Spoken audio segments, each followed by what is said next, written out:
ഹരേ നാരായണ. എല്ലാ സജ്ജനങ്ങൾക്കും നമസ്കാരം. ഇന്ന് നമ്മൾ നാരായണീയത്തിലെ 93ാമത്തെ പുഷ്പം ഭഗവാന്റെ കാൽക്കൽ സമർപ്പിക്കാൻ ആഗ്രഹിക്കുകയാണ്.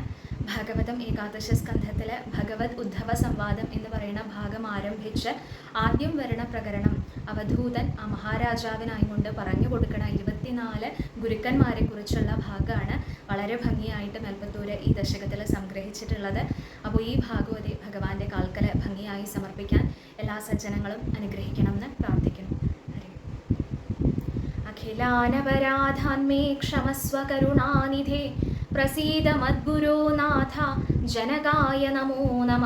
നിൽക്കട്ടെ പെറ്റുനോവിൻ കഥ രുചി കുറയും കാലമേറും ചടപ്പും പൊയ്ക്കോട്ടെ കൂട്ടിടേണ്ട മലമതിലൊരു കൊല്ലം കിടക്കും കിടപ്പും നോക്കുമ്പോൾ ഗർഭമാകും വലിയ ചുമടെടുക്കുന്നതിൻ കൂലി പോലും തീർക്കാവല്ലെത്ര യോഗ്യൻ മകനും അതു നിലയ്ക്കുള്ളൊരമ്മേ തൊഴുന്നിൻ. വക്രതുണ്ട മഹാകായ സൂര്യകോടി സമപ്രഭ നിർവിഘ്നം കുരു മേ ദേവ സർവകാര്യേഷു സർവദാ. ഗുരുവര കരുണാലേശമുണ്ടെന്നു വന്നാൽ ഒരുവനും ഒരു കാര്യം സാധ്യമല്ലാതെയുണ്ടോ?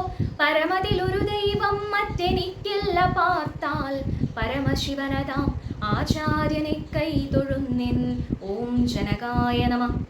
ഓം ജനന്യേ നമ. ഓം ഗം ഗണപതയേ നമ. ഗും ഗുരുഭ്യോ നമ. സം സരസ്വത്യൈ നമ.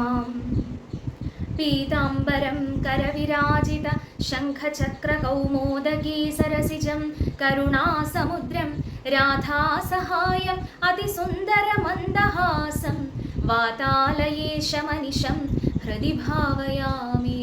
ഗുരുവായൂരപ്പാ ശരണം. കഴിഞ്ഞ ദശകത്തിൽ നമ്മൾ കർമ്മമിശ്ര ഭക്തിയെക്കുറിച്ചാണ് പറഞ്ഞത്. എങ്ങനെയാണ് കർമ്മയോഗത്തിലെ ഭക്തിയും കൂടി കൂട്ടിച്ചേർത്ത് കഴിഞ്ഞാൽ വളരെ ആയാസമായിട്ട് നമുക്ക് ഭഗവാനിലേക്ക് എത്താൻ, അല്ലെങ്കിൽ ഭഗവത് ആശ്രയം വളരെ സുഗമമാക്കി തീർക്കാൻ എന്താണ് മാർഗം എന്നുള്ളതാണ് 92ാമത്തെ ദശകത്തിൽ നമ്മൾ പറഞ്ഞത്. 93ാമത്തെ ദശകത്തിൽ ആ ഒരു തത്വത്തിനെ തന്നെ ഉൾക്കൊണ്ടുകൊണ്ട് മേൽപ്പത്തൂര് പറയുകയാണ്, ഈ ലോകത്തിൽ കാണുന്ന സകലതിനെയും അതിനോടുള്ള ആ ഒരു അറ്റാച്ച്മെൻറ്റ് അല്ലെങ്കിൽ അതിനോട് തോന്നുന്ന ആ ഒരു ആസക്തി അത് ഞാൻ പരിപൂർണമായിട്ട് ഉപേക്ഷിക്കുകയാണ് ഗുരുവായൂരപ്പ. ബന്ധുക്കളോടും ഗ്രഹത്തിനോടും ധനത്തിനോടും മറ്റുള്ള ഈ ശരീരത്തിനോട് തന്നെയുള്ള ഈ ഒരു ആസക്തി അത് ഞാൻ പറ്റേ ഒഴിവാക്കുകയാണ്. കാരണം ഈ ജഗത്തിൽ കാണുന്നതെല്ലാം സകലതും അവിടുത്തെ മായ കാരണമാണ് ഉള്ളത് അല്ലേ? ആ മായ കാരണമാണ് നാനാത്വം എന്നുള്ള ഭാവം വരുന്നത് എന്ന് സൂചിപ്പിക്കുകയാണ്. നാനാത്വം അഥവാ ദ്വൈതഭാവം, ഇത് തനിക്ക് വിധി അല്ലെങ്കിൽ ഇത് തനിക്ക് നിഷേധം, ഇതെനിക്ക് ഉൾക്കൊള്ളാൻ ഉള്ള സാധനമാണ്, ഇതെനിക്ക് നിഷേധിക്കാനുള്ള സാധനമാണ്, ഇതെനിക്ക് പ്രിയമാണ്, ഇതെനിക്ക് അപ്രിയമാണ്. ഇങ്ങനെയൊരു ഭാവം, ഇത് രണ്ട് എന്നുള്ള ഒരു തോന്നൽ നമുക്ക് വരുന്നത് അത് ഭഗവാന്റെ മായ കാരണമാണ് വരുന്നത്. ആ മായയെ നമുക്ക് ജയിക്കാൻ സാധിക്കുകയാണെങ്കിൽ ഈ കാണണതും താനും വേറെയല്ല, എല്ലാം ഒന്നാണ് എന്നുള്ള ഭാവം, അദ്വൈത ഭാവത്തിലേക്ക് എത്താൻ സാധിക്കും. അങ്ങനെ സാധിച്ചിട്ടുള്ള ഒരാൾക്ക് ഇത് തമ്മിൽ യാതൊരു വ്യത്യാസവും കാണില്ല. അത് കാരണം തന്നെ അയാളുടെ ഹൃദയത്തിന് ഒരിക്കലും ചഞ്ചല അവസ്ഥ ഉണ്ടാവില്ല എന്നാണ്. അങ്ങനെ ഒരാൾക്ക് എങ്ങനെയാണ് വിഷമങ്ങൾ ഉണ്ടാവുക എന്ന് മേൽപ്പത്തൂര് ചോദിക്കുകയാണ്.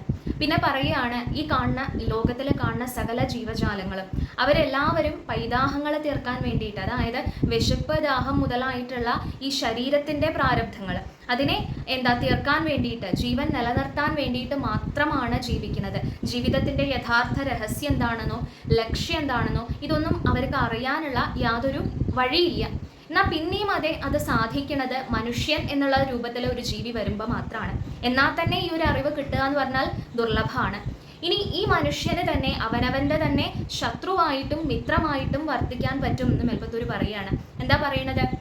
തനിക്ക് കിട്ടിയിട്ടുള്ള ഈ ദേഹം കാരണം പൂർവ്വജന്മത്തിലെ ആ കർമ്മങ്ങൾ കൊണ്ടും ഈ ജന്മത്തിലെ കർമ്മങ്ങൾ കൊണ്ടും അനേകം താപം പ്രാരബ്ധങ്ങൾ അനുഭവിക്കുന്നുണ്ട്, കഷ്ടതകൾ അനുഭവിക്കുന്നുണ്ട്. ഈ കഷ്ടതകൾ, ഈ കർമ്മബന്ധനത്തിൽ നിന്ന് രക്ഷപ്പെടാൻ ഭഗവാനെ ആശ്രയിക്കുക മാത്രമേ ഒരു വഴിയുള്ളൂ, ഭക്തി മാത്രമേ അതിന് സഹായകമായിട്ടുള്ളൂ എന്ന് മനസ്സിലാക്കി പ്രവർത്തിക്കുന്ന ആൾ ആരോ അയാൾ അവനവന് മിത്രമാണ്. ഇത് മനസ്സിലാക്കാൻ സാഹചര്യമില്ലാത്തവനോ അഥവാ മനസ്സിലാക്കിയിട്ട് അതിനനുസരിച്ച് പ്രവർത്തിക്കാത്ത ഒരാളോ ആണെന്നുണ്ടെങ്കിൽ ഇവൻ അവനവന് തന്നെ ശത്രുവായിട്ടാണ് വർത്തിക്കുന്നത്. അപ്പോൾ മനുഷ്യജന്മം കിട്ടിയത് കൊണ്ട് മാത്രം കാര്യമില്ല, അതിൽ വേണ്ട രീതിയിൽ കർമ്മം അനുഷ്ഠിക്കാനും ധർമ്മത്തിനനുസരിച്ച് കർമ്മം അനുഷ്ഠിക്കാനും ആ കർമ്മം തന്നെ ഭഗവാന് സമർപ്പിതമായിട്ട് അനുഷ്ഠിക്കാനും ഭഗവോന്മുഖമായിട്ട് അനുഷ്ഠിക്കാനും ഒക്കെ ഭഗവാന്റെ കാരുണ്യം കൂടാണ്ട് സാധിക്കില്ല. ആ കാരുണ്യം ഉണ്ടാവുന്ന സമയത്താണ് നമ്മൾ അവനവന് തന്നെ സഹായകമായിട്ട് അവനവന് തന്നെ മിത്രമായിട്ട് വർത്തിക്കുന്നത്. അല്ലാത്ത സമയത്ത് ഈ ഒരു ബോധം ഇല്ലാതെ കണ്ട് അല്ലെങ്കിൽ ഉണ്ടായിട്ടും പ്രവർത്തിക്കാത്ത രീതിയിൽ നമ്മൾ ചെയ്യുമ്പോൾ ശരിക്കും അവനവന് തന്നെ ദോഷമായിട്ട് അഥവാ അവനവന്റെ തന്നെ ശത്രുവായിട്ടാണ് നമ്മൾ വർത്തിക്കുന്നത്. അപ്പോൾ ആ രീതിയിൽ എന്നെ ആക്കരുതേ, എനിക്ക് ആ ഭഗവാന്റെ ഭക്തി നല്ലോണം ഉണ്ടാവണേ, ആ രീതിയിൽ കർമ്മങ്ങൾ അനുഷ്ഠിക്കാൻ സാധിക്കണേ എന്ന് മേൽപ്പത്തൂര് പറയുന്നു. പിന്നെ പറയുകയാണ്, ഈ ജഗത്തിൽ കാണുന്ന ഓരോ ജീവജാലങ്ങളും അല്ലെങ്കിൽ ഓരോ വസ്തുതയും അല്ലെ, ഓരോ സത്യത്തിൽ പഠിക്കാൻ ആഗ്രഹമുള്ള ഒരാളാണ്, ജീവിതത്തിനെ കുറിച്ച് അറിയാൻ ആഗ്രഹമുള്ള ഒരാളാണ്, ഭഗവാനിൽ സമർപ്പിതമായിട്ടുള്ള മനസ്സുള്ള ഒരാളാണ് എന്നുണ്ടെങ്കിൽ ഗുരുവായൂരപ്പ അവിടുത്തെ കാരുണ്യം കൊണ്ട് ഈ ലോകത്തിലെ സകലതും ശരിക്കും ഗുരുക്കന്മാർ തന്നെയാണ്. ഏകാദശ സ്കന്ധത്തില് 24 ഗുരുക്കന്മാരെ പരിചയപ്പെടുത്തുന്നുണ്ട്. അവധൂതൻ പറഞ്ഞു കൊടുക്കുന്നതായിട്ട് ഭഗവാൻ തന്നെ ഉദ്ധവരുടെ ചോദ്യത്തിനനുസരിച്ച് ഉത്തരം പറയുമ്പോൾ പറഞ്ഞു കൊടുക്കുന്ന ഒരു ഭാഗമാണ്, വളരെ വിശേഷമായിട്ടുള്ള ഭാഗമാണ്. ആ ഭാഗത്തിലേക്ക് കണ്ണോടിക്കാൻ വേണ്ടി എന്നുള്ള രീതിയിൽ മേൽപ്പത്തൂര് പറയുകയാണ്, ഗുരുവായൂരപ്പ അവിടുത്തെ കാരുണ്യം ഉണ്ടെന്നുണ്ടെങ്കിൽ ഈ ലോകത്തിൽ കാണുന്ന എല്ലാ ജീവജാലങ്ങൾക്കും എല്ലാ സത്യങ്ങൾക്കും നമ്മൾക്ക് വേണ്ടിയിട്ട് എന്തെങ്കിലും പഠിപ്പിക്കാനുണ്ട്. എല്ലാവരും ഗുരുക്കന്മാരാ. ചിലർ പറയും എന്നെ പോലെ ആവണം കേട്ടോ, എന്നെ പോലെ ആയി നോക്കൂ, എന്നാൽ നിങ്ങൾക്ക് നന്മ വരും, എന്നെ പോലെ ഇങ്ങനെയൊന്ന് ചെയ്തു നോക്കൂ എന്ന് പറഞ്ഞിട്ട് അതിനനുസരിച്ച് നമ്മൾ ചെയ്യുമ്പോൾ നമുക്ക് നന്മ വരികയാണെന്ന് വെച്ചാൽ അവർ പറഞ്ഞിരുന്നു എന്നെ പോലെ ചെയ്യൂ എന്നാണ് പറയുന്നത്. ചിലർ പറയുന്നു എനിക്ക് ഇങ്ങനെ ഒരു അബദ്ധം പറ്റിയിട്ടോ, എനിക്ക് ഇങ്ങനെ ഒരു തെറ്റ് പറ്റിയിട്ടോ, എന്നെ പോലെ നിങ്ങൾ ചെയ്യരുതേ എന്ന് പറയുകയാണെന്നുണ്ടെങ്കിലും അവരും നമുക്ക് ഗുരുക്കന്മാർ തന്നെയാണ്. അവരുടെ ആ അബദ്ധത്തിൽ നിന്നും നമുക്ക് പഠിക്കാനുള്ളത് പാഠമാണ് അല്ലേ. അപ്പൊ ആ ഭാവത്തില് അനേകം ഗുരുക്കന്മാര് ഇവിടെ എടുത്തു പറയുന്നു. 24 ഗുരുക്കന്മാരെയും പിന്നെ 25ാമതായിട്ട് ഈ ദേഹത്തിനെ തന്നെ ഗുരുക്കന്മാരായിട്ട് പറയുകയാണ്. അപ്പോൾ ആ ഒരു ഭാഗവും ചെറുതായിട്ട് നമുക്കൊന്ന് കണ്ണോടിക്കാം. ആദ്യം പറയുന്ന 5 ഗുരുക്കന്മാര് ഈ പഞ്ചഭൂതങ്ങൾ തന്നെയാണ്. ഈ സൃഷ്ടി നിലനിൽക്കുന്ന ആ പഞ്ചഭൂതങ്ങളുടെ അടിസ്ഥാനത്തിലാണ് ആ പഞ്ചഭൂതങ്ങളെ തന്നെയാണ് ആദ്യത്തെ 5 ഗുരുക്കന്മാരായിട്ട് പറയുന്നത്. അതിൽ ആദ്യം പറയുന്നു ഭൂമിയെക്കുറിച്ച്. ഭൂമിയെക്കുറിച്ച് എന്താ പറയുന്നത്? ഭൂമിയെ നമ്മൾ എങ്ങനെയൊക്കെ ആക്രമിച്ചാലും ശരി, നമ്മൾ ഭൂമിയുടെ മുകളിൽ നടക്കുന്നുണ്ട്, ചവിട്ടുന്നുണ്ട് അല്ലേ, നമ്മൾ കിളയ്ക്കുന്നുണ്ട്, എന്തൊക്കെ ചെയ്യുന്നുണ്ട്, പക്ഷെ ആ ഭൂമിക്ക് ആ വേദന അനുഭവിക്കുന്നുണ്ടോ നമുക്കറിയില്ല. എന്തായാലും ഭൂമി അതൊക്കെ സഹിക്കുന്നുണ്ട് അല്ലേ. അപ്പോൾ ക്ഷമ എന്നുള്ള ഭാവമാണ് ഭൂമിയിൽ നിന്ന് നമുക്ക് പഠിക്കാനുള്ളത്. ഏതൊരു മനുഷ്യനായാലും ശരി, ജീവിതത്തിൽ അനേകം പ്രതികൂല അവസ്ഥകൾ വരാം. ആ അവസ്ഥകളിലൊക്കെ മനസ്സ് ചഞ്ചലമാവാതെ നിർത്താൻ വേണ്ടിയിട്ട് വേണ്ടത് ക്ഷമ എന്നുള്ള ഗുണമാണ്. അപ്പോൾ ആ ക്ഷമ എന്നുള്ളത് നമ്മൾ ഭൂമിയിൽ നിന്നാണ് പഠിക്കേണ്ടത്. ഒരു അമ്മയുടെ സ്ഥാനത്ത് നിന്നുകൊണ്ട് ഭൂമി ഈ കാണുന്ന മനുഷ്യർക്ക് എന്നല്ല എല്ലാ ജീവജാലങ്ങളുടെയും നേരെ ഈ ക്ഷമ, ഈ സഹനശക്തി, കാരുണ്യം എന്നുള്ളത് കാണിക്കണം. അപ്പോൾ ആ ഒരു ഭാവം ആ അമ്മയിൽ നിന്ന് കുട്ടികൾ പഠിച്ചെടുക്കുന്നത് പോലെ നമ്മളായാലും ആ ക്ഷമ എന്നുള്ള ഗുണം നമ്മൾ പഠിച്ചെടുക്കണം എന്ന് സൂചിപ്പിക്കണു ആദ്യത്തെ ഗുരു ഭൂമിദേവി. പിന്നെ രണ്ടാമത്തെ ഗുരുവായിട്ട് പറയുന്നു വായു. വായുവിനെ കുറിച്ച് പറഞ്ഞു കഴിഞ്ഞാൽ നമ്മൾക്ക് ചിന്തിക്കുകയാണെന്നുണ്ടെങ്കിൽ ഇപ്പോൾ വായു നല്ല ഒരു പുഷ്പങ്ങളൊക്കെ ഉള്ള ഒരു ഉദ്യാനത്തിൻ്റെ മുകളിലൂടെ സഞ്ചരിക്കുന്ന സമയത്താണെന്നുണ്ടെങ്കിൽ ഈ വായു നമുക്ക് സുഗന്ധമാണ് കൊണ്ടുവന്ന് തരിക. അതേ സ്ഥാനത്ത് എന്തെങ്കിലും ഒരു ചീഞ്ഞളിഞ്ഞിട്ട് കിടക്കുന്ന ഒരു പ്രദേശത്തു കൂടെയാണ് നമ്മൾ പോകണമെന്ന് വെച്ചാൽ ഈ വായു നമുക്ക് ദുർഗന്ധമാണ് തരിക. അപ്പോൾ ആദ്യത്തെ ആ ഉദ്യാനത്തിൻ്റെ അടുത്ത് ചെന്നപ്പോൾ നമ്മൾ ആ വായു വളരെ നല്ലതാണ്, നല്ല ഗന്ധമാണ്, നല്ല സുഗന്ധമാണ്, വായു നല്ലതാണെന്ന് പറഞ്ഞു കഴിഞ്ഞാൽ അത് ശരിയാണോ അല്ലേ എന്നുള്ളത് നമ്മൾ ചിന്തിക്കേണ്ടതാണ്. ഇതേപോലെ തന്നെ ദുർഗന്ധം വരുന്ന സമയത്ത് ഈ വായു പൊട്ട എന്ന് പറഞ്ഞു കഴിഞ്ഞാൽ അതും ശരിക്കും സത്യമല്ല. വായു ആരുടെ കൂടെയാണോ ചേരുന്നത് അതിനനുസരിച്ച് ആ വായുവിൻ്റെ ആ ശീലം അല്ലെങ്കിൽ ഭാവം, ഗുണം മാറണമെന്നുണ്ടെങ്കിലും വായു അവനവനായും കൊണ്ട് ഇത് യാതൊന്നിനോടും ബന്ധം വെക്കണില്ല. അതായത് വായുവിനോട് ഇപ്പം നന്നായി എന്ന് പറഞ്ഞാലും വായുവിന് വിരോധമില്ല, മോശമാണെന്ന് പറഞ്ഞാലും വായുവിന് വിരോധമില്ല. അനേകം ആൾക്കാരും അനേകം തരത്തിലുള്ള സാഹചര്യങ്ങളുമായിട്ട് ബന്ധം വരികയാണെന്നുണ്ടെങ്കിലും അവനവനായും കൊണ്ട് അതിനോടൊരു ആസക്തി വരാതെ ഇൻഡിപെൻഡൻ്റ് ആയിട്ട് നിൽക്കുകയാണ്. അപ്പോൾ ഈ ചുറ്റും കാണുന്ന ആൾക്കാർ, ജീവജാലങ്ങൾ, പ്രകൃതി, ഇതിനോടൊക്കെ നമുക്ക് ബന്ധം വരാം.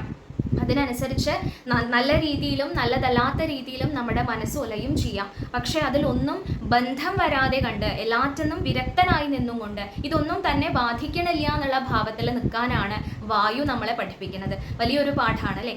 പിന്നെയാണ് ആകാശത്തിലേക്ക് കടക്കുന്നത്. ആത്മാവിന്റെ സ്വരൂപമാണ് ആകാശം പഠിപ്പിച്ചു തരുന്നത്. ഈ ലോകത്തിൽ കാണുന്ന ആകാശം എന്ന് പറഞ്ഞാൽ സ്കൈ എന്നല്ലാട്ടോ ഉദ്ദേശിക്കുന്നത്, സ്പേസ് എന്നാണ് ഉദ്ദേശിക്കുന്നത്. പഞ്ചഭൂതങ്ങളില് ആകാശം എന്ന് പറഞ്ഞാൽ സ്പേസ് ആണ്. ഈ സ്പേസിലാണ് ഇതെല്ലാം നിലനിൽക്കുന്നത്. ഈ കാണുന്ന ഭൂമി ആയാലും ശരി, മറ്റുള്ള എന്ത് കാര്യങ്ങളായാലും, നമ്മളായാലും ശരി, ഈ സോളാർ സിസ്റ്റം ആയാലും ശരി, എല്ലാം നിലനിൽക്കുന്നത് സ്പേസിലാണ്.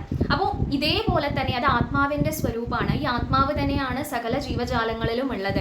ആ ആത്മാവ് യഥാർത്ഥത്തിൽ പരമാത്മാവിന്റെ തന്നെ ഭാഗമാണ്. അതിലേക്കാണ് ചെന്ന് ലയിക്കുന്നത്. അപ്പൊ ഈ ലോകം മുഴുവൻ ശരിക്കും നിലകൊള്ളുന്നത് ആ ഭഗവാനിലാണ് എന്ന് കാണിച്ചു തരികയാണ് സത്യത്തിൽ ആകാശം എന്ന ഗുരുനാഥൻ. പിന്നീടാണ് നമ്മൾ ജലം എന്നുള്ള ഗുരുവിലേക്ക് എത്തുന്നത്. ജലം നമുക്ക് പഠിപ്പിച്ചു തരുന്നത് എന്താന്ന് വെച്ചാൽ, ജലം പൊതുവെ ശുചിത്വത്തിന് വേണ്ടിയിട്ട്, അല്ലെ, എന്ത് ഒരു കാര്യവും ശുദ്ധീകരണം വരുത്താൻ വേണ്ടിയിട്ടാണ് ജലത്തിനെ നമ്മൾ സ്വീകരിക്കുക. എന്നാൽ അശുദ്ധി എന്താണോ, അതിനെ ശുദ്ധീകരിച്ചതിന് ശേഷമുള്ള അശുദ്ധി എന്താണോ, അത് ജലം അവനവനിൽ കൊണ്ട് നടക്കണില്ല. ഇത് പ്രത്യേകിച്ചും പറയാൻ പറ്റുക പഴയ കാലത്താണ് കേട്ടോ. പഴയ കാലത്ത് ഈ ഒഴുകണ നദിയൊക്കെ ആവണ സമയത്ത് അതിൽ വല്ല അശുദ്ധി വന്നാലും അത് ഒഴുകി പോവും എന്നല്ലാതെ ആ നദിയെ അത് ബാധിക്കണില്ല. അപ്പൊ ഇന്നത്തെ കാലത്താണ് ഈ പ്ലാസ്റ്റിക്കും മറ്റുള്ള കാര്യങ്ങളൊക്കെ കൊണ്ടുവന്നിട്ട് ഇതിനൊരു വിരുദ്ധാർത്ഥം വരുന്നത് ശരിക്കും. അതേപോലെ തന്നെ ജലത്തിനെ കുറിച്ച് പറയുന്നു, മധുരമാണ് ജലത്തിന്റെ സ്വഭാവം. പൊതുവേ ജലം മധുരമാണ്, ടേസ്റ്റ്ലെസ് ആണ് എന്നൊക്കെ പറയുകയാണെന്നുണ്ടെങ്കിലും സത്യത്തിൽ നമുക്ക് മനസ്സിലാവുകയാണെന്നുണ്ടെങ്കിൽ ജലം ശരിക്കും മധുരമാണ്. അത് നന്നായിട്ട് മനസ്സിലാക്കണമെന്നുണ്ടെന്നുണ്ടെങ്കിൽ ഒരു നെല്ലിക്ക കഴിച്ചു കഴിഞ്ഞാൽ നമ്മൾ കുടിക്കുന്നത് പച്ചവെള്ളമാണെന്നുണ്ടെങ്കിലും നമുക്ക് മധുരമാണ് അനുഭവപ്പെടുക. അപ്പോൾ പൊതുവേ ജലത്തിന്റെ സ്വഭാവം പണ്ടത്തെ കാലത്തൊക്കെ നമ്മൾ മനസ്സിലാക്കിയിട്ടുള്ളത് എങ്ങനെയാന്ന് വെച്ചാൽ അത് മധുരമാണെന്നാണ്. ഇപ്പൊ ഇതേപോലെ തന്നെ ജലത്തിൽ നിന്ന് മനസ്സിലാക്കേണ്ടത്, നമ്മൾ മറ്റുള്ളവരോട് പെരുമാറുന്ന സമയത്ത് മാധുര്യം ഉറണ രീതിയിൽ വേണം നമ്മളുടെ പെരുമാറ്റം ഉണ്ടാവാനാണ്. നമ്മൾ കാരണം ഒരാൾക്ക് ദുഃഖമല്ലാതെ അവർക്ക് മനഃശാന്തി വരുന്ന രീതിയിലുള്ള ഒരു പെരുമാറ്റമാണ് നമ്മൾ കാഴ്ചവെക്കേണ്ടത് എന്ന് ജലം എന്നുള്ള ഗുരുനാഥൻ പഠിപ്പിക്കുന്നു എന്നാണ് പറയുന്നത്. പിന്നെയാണ് അഞ്ചാമത്തെ പഞ്ചഭൂതമായിട്ടുള്ള അഗ്നിയിലേക്ക് കടക്കുന്നത്. അഗ്നിയെ കുറിച്ച് പറയുന്ന സമയത്ത് പറയുന്നു, അഗ്നിയിലേക്ക് ഇപ്പോൾ വൃക്ഷങ്ങൾ കൊണ്ടിട്ടാലും ശരി, വേറെ എന്തെങ്കിലും വസ്തു കൊണ്ടിട്ടാലും ശരി, അല്ല ഈ ഹോമം ചെയ്യണ സമയത്ത് നെയ്യ് കൊണ്ട് അർപ്പിച്ചാലും ശരി, അതേപോലെ തന്നെ ഒരു സംസ്കാരം നടത്തുന്ന സമയത്ത് ഒരു ശരീരം കൊണ്ട് അർപ്പിച്ചാലും ശരി, എല്ലാം അഗ്നി സ്വീകരിക്കണം. അഗ്നിക്ക് വ്യത്യാസമില്ല, അഗ്നിക്ക് സമത്വം എന്നുള്ള ഗുണമാണ് അഗ്നി പഠിപ്പിക്കുന്നത്. ഒരാളോടും വേറിട്ട് കാണുന്ന ഇയാൾ എനിക്ക് പ്രിയം, മറ്റയാൾ എനിക്ക് അപ്രിയം നേരത്തെ പറഞ്ഞ കൂട്ടത്തിൽ ആ മായ വരുന്ന സമയത്ത് അങ്ങനെ ഒരു രീതിയിലുള്ള ദ്വൈത അത് അഗ്നിക്കില്ല എന്നാണ്. എല്ലാറ്റിനെയും തന്നിലേക്ക് സ്വീകരിക്കണം, എല്ലാവരെയും ഒരേപോലെ കാണണം, സമത്വം എന്നുള്ള ഭാവം, ഗുണം, അതാണ് അഗ്നി എന്നുള്ള ഗുരുനാഥൻ പഠിപ്പിക്കുന്നത് എന്ന് പറയുകയാണ്.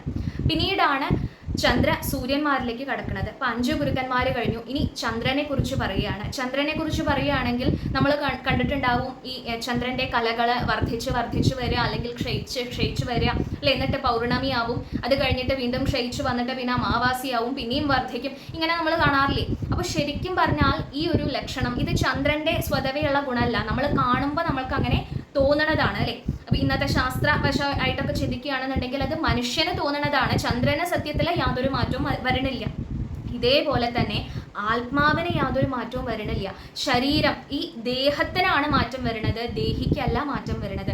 ശരീരമാണ് മാറണത്. ഒരു കുട്ടി വലുതായി വരുന്ന സമയത്ത് ആ കുട്ടിയുടെ ശരീരത്തിൽ മാറ്റങ്ങൾ വരണു, വർദ്ധിച്ചു വരണു, അല്ലെ. കുട്ടിക്ക് ഉയരം വർദ്ധിക്കണു, തടി വർദ്ധിക്കണു, അങ്ങനെ പ്രായത്തിനനുസരിച്ച് വർദ്ധിച്ചു വരണു. ഒരു പ്രായം കഴിഞ്ഞാൽ അതവിടെ നിൽക്കും. അത് കഴിഞ്ഞിട്ട് പിന്നെയും പ്രായം ചെല്ലണ സമയത്ത് പിന്നെ രോഗങ്ങളും മറ്റുള്ള ക്ഷീണങ്ങളും ഒക്കെ വന്നിട്ട് ഈ ശരീരം ക്ഷയിക്കുന്നതാണ് കാണുക വാർദ്ധക്യത്തിലെത്തുമ്പോൾ. ഈ വർധനവായാലും ശരി, ക്ഷയമായാലും ശരി, ഇത് ശരീരത്തിന്റെ ഗുണമാണ്. ഉള്ളിൽ നിൽക്കുന്ന ആത്മാവ്, സത്യത്തിൽ നമ്മൾ ആരാണോ ആ ആത്മാവിന് യാതൊരു ഭേദഗതിയും വരണില്ല. അത് സത്യമായിട്ട് അനങ്ങാതെ ചലിക്കാതെ ചഞ്ചലമായി കൊണ്ട് അവിടെ തന്നെ നിലനിൽക്കുകയാണ് ചെയ്യുന്നത്. അപ്പൊ ഈ മാറ്റം എന്നുള്ളത് ശരീരത്തിന് മാത്രമാണ്, അല്ലാതെ ആ ദേഹിക്കല്ല, ആത്മാവിനല്ല എന്നുള്ളത് ചന്ദ്രൻ എന്നുള്ള ഗുരുനാഥൻ പഠിപ്പിക്കുന്നു. പിന്നീടാണ് സൂര്യനിലേക്ക് കടക്കുന്നത്. സൂര്യൻ യാതൊരു ഫലാകാംക്ഷയും കൂടാതെ കർമ്മനിഷ്ഠനായിട്ട് കഴിയണ ഒരാളാണ്, അല്ലെ. സൂര്യദേവനെ നമുക്ക് രാവിലെ ആയി കഴിഞ്ഞാൽ ഓർമ്മിപ്പിക്കേണ്ട ആവശ്യമില്ല, ഉദിക്കാനായി എന്ന്. വൈകുന്നേരം ആയി കഴിഞ്ഞാൽ അസ്തമിക്കാനായി എന്ന് ഓർമ്മിപ്പിക്കേണ്ട ആവശ്യമില്ല. ഇത് പ്രപഞ്ചമുണ്ടായ കാലം മുതൽ ഇന്ന് വരെ മുടങ്ങാതെ ആ ഡിസിപ്ലിൻ എന്നുള്ള ഒരു ഗുണം അത് ശരിക്കും സൂര്യനിൽ നിന്ന് നമുക്ക് മനസ്സിലാക്കാനുള്ള ഒരു കാര്യം. സൂര്യൻ തിരിച്ചൊന്നും ആഗ്രഹിച്ചിട്ടല്ല അത് ചെയ്യുന്നതും, യാതൊരു ഫലാകാംക്ഷയില്ല. അതേപോലെ തന്നെ സൂര്യൻ ഉദിക്കുന്ന സമയത്ത് പ്രകാശം വരുമ്പോൾ അത് എല്ലാ ചരാചരങ്ങളിലേക്കും എത്തണം, അല്ലെ? എല്ലാ ജീവജാലങ്ങളിലേക്കും ഒരുപോലെ എത്തണം. ഇതുപോലെയാണ് ഭഗവാന്റെ ആ സാന്നിധ്യം. അത് സകല ചരാചരങ്ങളിലും ഉണ്ട്. അത് മനസ്സിലാക്കാനുള്ള ബോധ്യം അത് സൂര്യൻ എന്നുള്ള ഗുരുനാഥൻ പഠിപ്പിച്ചു തരുന്നു. പിന്നീടാണ് മറ്റുള്ള അനേകം ജീവജാലങ്ങളെ കുറിച്ച് പറഞ്ഞ്, അല്ലെങ്കിൽ പ്രകൃതിയിൽ തന്നെ കാണുന്ന മറ്റുള്ള വസ്തുതകളെ കുറിച്ച് പറഞ്ഞ് ഗുരു എന്നുള്ള ഭാവത്തിൽ അവരെന്താണ് പഠിപ്പിക്കുന്നത് കടക്കുന്നത്. ഇപ്പൊ 7 ഗുരുക്കന്മാരെയാണ് നമ്മൾ പറഞ്ഞത്. ഇനി പിന്നെ പറയണതാണ് മാടപ്രാവ്. മാടപ്രാവിന്റെ ഗുരു എങ്ങനെയാവണത് എന്നുള്ള ഭാവം പറയുമ്പോൾ ആസക്തിയെക്കുറിച്ചാണ് അവിടെ പറഞ്ഞു തരുന്നത്. ഒരു കഥ പറയും ഭാഗവതത്തില്. ഒരു മാടപ്രാവ് ഒരു കുടുംബമായിട്ട് അങ്ങനെ കഴിയുകയാണ്. ഒരു അച്ഛനുണ്ട്, അമ്മ ഉണ്ട്, കുട്ടികളുണ്ട്. ഈ സമയത്ത് ഈ അച്ഛനും അമ്മയും എന്തെങ്കിലും ഭക്ഷണം തിരഞ്ഞിട്ട് പറന്നുപോയ സമയത്താണ് ഒരു വേടൻ വന്നിട്ട് ഈ കുട്ടികളെ വലയിൽ അവിടെ വലയിൽ അങ്ങോട്ട് പിടിച്ചു വെക്കുകയാണ്. ഇങ്ങനെ വന്ന സമയത്ത് വൈകുന്നേരമായപ്പോൾ ഈ അമ്മ വന്നു ആദ്യം, മാടപ്രാവ്. അത് വന്ന സമയത്ത് ഈ കുട്ടികളെ ഇങ്ങനെ വേടൻ പിടിച്ചിട്ടുണ്ട് എന്ന് കണ്ടപ്പോൾ അതിന് വലിയ വിഷമമായിട്ട് ഇനിയിപ്പോൾ താൻ എന്തിനാ ജീവിക്കണമെന്ന് പറഞ്ഞിട്ട് അതും ആ വലയിലേക്ക് എടുത്ത് ചാടിയെന്നാണ്. ഇങ്ങനെ ആ പെണ്ണും അതായത് ഈ ഭാര്യയും അമ്മയും അങ്ങനെ ചാടി. പിന്നീടാണ് ആണായിട്ടുള്ള മാടപ്രാവ്, ഈ ഭർത്താവ് വരുന്നത്. അയാൾ വന്നപ്പോഴും ഇത് കണ്ട സമയത്ത് ഇവരെല്ലാവരും മരിക്കുകയാണ്. പിന്നെ അപ്പം ഞാൻ എന്തിനാ ജീവിക്കണമെന്ന് വിചാരിച്ചിട്ട് അയാളും അതിലേക്ക് എടുത്ത് ചാടിയെന്ന. ഇപ്പോൾ ഇത് കാരണം ഈ അച്ഛനും അമ്മയും കൂടി അതിലേക്ക് എടുത്ത് ചാടിയത് കാരണം ആ വേടന് ഗുണമുണ്ടായി എന്നല്ലാതെ അവർക്ക് യാതൊരു ഗുണവും ഉണ്ടായിട്ടില്ല. ഇവരെന്തുകൊണ്ടാണ് ഇത് ചെയ്തത്? അവർക്ക് ആ കുട്ടികളോടുള്ള ആസക്തി കൊണ്ടാണ്. കുട്ടികളെ സ്നേഹിക്കേണ്ട, സംരക്ഷിക്കേണ്ട, അവർക്ക് വേണ്ടത് ചെയ്തു കൊടുക്കേണ്ട എന്നല്ല ഉദ്ദേശിച്ചത്. പക്ഷേ നമ്മൾ ഒരു വസ്തുവിനോടോ ഒരു വ്യക്തിയോടോ ഒരു ആസക്തി വരുന്ന സമയത്ത് അവരിൽ എന്തെങ്കിലും മാറ്റം വരുമ്പോൾ അവർക്ക് പെട്ടെന്ന് നമ്മളോടൊരു ദ്വേഷം വന്നു വിചാരിക്കുക, അഥവാ അവർ പെട്ടെന്ന് മരിച്ചുപോയി എന്ന് വിചാരിക്കുക. ഇങ്ങനെയൊക്കെ ആവണ സമയത്ത് നമ്മളെ അതെങ്ങനെയാണ് ബാധിക്കുന്നത്? അവിടെയാണ് ആ ചോദ്യം കിടക്കുന്നത്. നമുക്ക് ആസക്തി ഉണ്ടെന്നുണ്ടെങ്കിൽ നമ്മൾ വലിയ വിഷമത്തിൽ ചെന്ന് ചാടും. അല്ല, നമ്മൾ വിരക്തരാണ് വിചാരിക്കുക, അവർക്ക് വേണ്ട കാര്യങ്ങളൊക്കെ ചെയ്തു കൊടുക്കുന്നുണ്ട്, ആ അച്ഛൻ അമ്മ എന്നുള്ള നിലയിലോ അല്ലെങ്കിൽ വേറൊരു ഭാവത്തിലോ ഒക്കെയുള്ള കർമ്മങ്ങൾ ധർമ്മമൊക്കെ നമ്മൾ അനുഷ്ഠിക്കുന്നുണ്ട്, പക്ഷെ ആസക്തി വെക്കണില്ല. അങ്ങനെയാണെന്നുണ്ടെങ്കിൽ അവർക്ക് എന്തെങ്കിലും സംഭവിച്ചാലും നമ്മുടെ ലോകം അവിടെ ഇല്ലാണ്ടേ ആവില്ല. നമ്മൾ ആത്മഹത്യ ചെയ്യാനോ മറ്റുള്ള ആ രീതിയിൽ നമ്മൾ ആകെ അങ്ങോട്ട് തളരില്ല. അപ്പോൾ ആ തളരാതിരിക്കാൻ വേണ്ടത് വിരക്തി എന്നുള്ള ഭാവമാണ്. എല്ലാം ചെയ്തോളൂ, സ്നേഹിച്ചോളൂ, സംരക്ഷിച്ചോളൂ, ഒക്കെ ചെയ്തോളൂ, പക്ഷേ ഈ ലോകത്തിൽ ശാശ്വതമായിട്ടൊന്നുമില്ല, എല്ലാം നശിക്കണതാണ് എന്നുള്ള ബോധ്യം അത് എപ്പോഴും നമ്മുടെ ഉള്ളിൽ ഉണ്ടാവണം. അത് ഉണ്ടാവുകയാണെന്നുണ്ടെങ്കിൽ പെട്ടെന്ന് ഇത് നശിക്കുന്ന സമയത്ത് നമ്മളും അങ്ങോട്ട് ഇല്ലാണ്ടാവില്ല. അതിനു വേണ്ടിയിട്ടാണ് ഈ മാടപ്രാവിന്റെ കഥ പറഞ്ഞത്. ആ ഒരു അർത്ഥം, ആ ഒരു ഗുണമാണ്, പാഠമാണ് മാടപ്രാവ് നമുക്ക് പഠിപ്പിച്ചു തരുന്നത്. ഇപ്പോൾ 8 ഗുരുക്കന്മാരായി. ഇനി അടുത്തത് പറയുന്നത് പെരുമ്പാമ്പിനെ കുറിച്ചാണ്. പെരുമ്പാമ്പിന്റെ സ്വതവേയുള്ള സ്വഭാവം എന്ന് വെച്ചാൽ അത് അങ്ങടെ ഇര തെരഞ്ഞു പോയിട്ട് ആരെയും ആക്രമിച്ച് പിടിച്ച് തിന്നൊന്നുമില്ല. അതിന്റെ അടുത്തേക്ക് എന്താണോ വരുന്നത് അത് അതിന്റെ അടുത്ത് നേരെ വന്നു കഴിഞ്ഞാൽ അതിനെ പിടിച്ച് വിഴുങ്ങി കഴിഞ്ഞാൽ പിന്നെ അടുത്ത ആ ഒരു ഇര വരുന്നത് വരെ പിന്നെ അത് വീണ്ടും അതേ ആരെയും തെരഞ്ഞു പോകുമൊന്നുമില്ല. അപ്പോൾ അതിൻ്റെ ഒരു അർത്ഥം എന്താണെന്ന് വെച്ച് കഴിഞ്ഞാൽ നമ്മൾക്ക് എന്താണോ കിട്ടുന്നത് അതിൽ തൃപ്തിപ്പെടാനുള്ള ഒരു ഭാവം നമുക്ക് ഉണ്ടാവണം. അതാണ് പെരുമ്പാമ്പ് പഠിപ്പിക്കുന്നത്. സ്വയം തെരഞ്ഞു പോണില്ല. അപ്പോൾ നമ്മൾ പരിശ്രമിക്കേണ്ട എന്നാണോ ഭാഗവതം പറഞ്ഞത് അല്ലെങ്കിൽ നാരായണീയം പറഞ്ഞത്? അല്ല, നമ്മൾ പരിശ്രമിച്ചോളൂ, നമുക്ക് പറ്റുന്ന രീതിയിൽ എല്ലാം പ്രയത്നിച്ചോളൂ. പക്ഷേ നമ്മൾക്ക് ഈ തൃപ്തി ഇല്ലായ്മ ഉണ്ടല്ലോ. അപ്പോൾ 10 റുപ്യ കിട്ടിക്കഴിഞ്ഞാൽ ഒരു 100 റുപ്യ ആയിരുന്നു വെച്ചാൽ, അല്ലേ, 100 കിട്ടണ വെച്ചാൽ 1000 ആയിരുന്നു വെച്ചാൽ, ഈ തൃപ്തി ഇല്ലായ്മ ഉണ്ടെന്നുണ്ടെന്നുണ്ടെങ്കിൽ ഒരു കാലത്തും മനഃശാന്തി ഉണ്ടാവില്ല, സമാധാനം ഉണ്ടാവില്ല. കാരണം കിട്ടിയത് എത്രയോ അതിന് വർധനവായിട്ട് എന്തെങ്കിലും ഒരു അളവുണ്ടാവും. അത് കിട്ടിക്കഴിഞ്ഞാൽ തൃപ്തിയാവും എന്ന് വിചാരിച്ചാൽ അതിൻ്റെ പിന്നാലെ പോവും. അത് കൈക്ക് കിട്ടിയാൽ അതിനെയും വർദ്ധിപ്പിക്കുന്ന രീതിയിൽ ഒരു അളവുണ്ടാവും. അപ്പോൾ ഏത് സമയമായാലും ആ തൃപ്തി ഉണ്ടാവില്ല. ഈ തൃപ്തി ഇല്ലാതിരുന്നു കഴിഞ്ഞാൽ മനഃശാന്തി ഉണ്ടാവില്ല. അപ്പോൾ അതിന് വേണ്ടിയിട്ടാണ് പറയുന്നത്, പെരുമ്പാമ്പ് പഠിപ്പിക്കുന്നു കിട്ടുന്നതിൽ തൃപ്തരായിട്ട് ജീവിക്കുക എന്നുള്ള ഗുണം. അതാണ് പെരുമ്പാമ്പ് പഠിപ്പിക്കുന്നത്. അപ്പോൾ നമ്മൾ പ്രയത്നിച്ചോളൂ, പ്രയത്നിച്ചതിനനുസരിച്ച് നമുക്ക് ഫലം കിട്ടുന്ന സമയത്ത് അതിൽ സന്തുഷ്ടരായിട്ട് ജീവിക്കാൻ ശ്രമിക്കുക. കൂടുതൽ പ്രയത്നിച്ചോളൂ, എന്നാലും ആ പ്രയത്നിക്കുന്ന സമയത്തും ഉള്ളതെന്താണോ അതിലും കൂടി സന്തോഷിക്കാൻ നമ്മൾ പഠിക്കണം എന്നുള്ളതാണ് പെരുമ്പാമ്പ് പഠിപ്പിക്കുന്നത്.